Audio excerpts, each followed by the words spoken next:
Assalamualaikum warahmatullahi wabarakatuh. Waalaikumsalam warahmatullahi wabarakatuh. Saya Mulyadi, Kisik Desa Gunung Ketek, Kecamatan Samadua, Kabupaten Aceh Selatan. Pada pagi yang berbahagia ini menghimbau kepada seluruh masyarakat Desa Gunung Ketek yang masih dalam perantauan baik di luar negeri, kami mengharap agar dapat berdiam diri dulu, jangan pulang ke kampung. Mengingat menimbang virus corona COVID-19 sedang berjangkit di belahan dunia, malahan termasuk di Indonesia.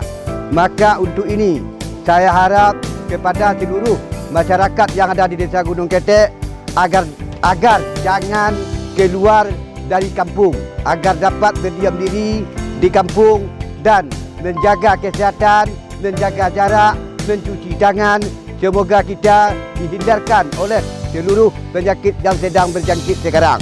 Maka pada pagi yang berbahagia ini, kami nama Mulyadi selaku pemerintahan sekali lagi mengharap dengan kerendahan hati kami, seluruh warga kami yang ada di luar negeri, di dalam negeri yang masih dalam perantauan, kami harap berdiam diri dulu, jangan pulang ke kampung.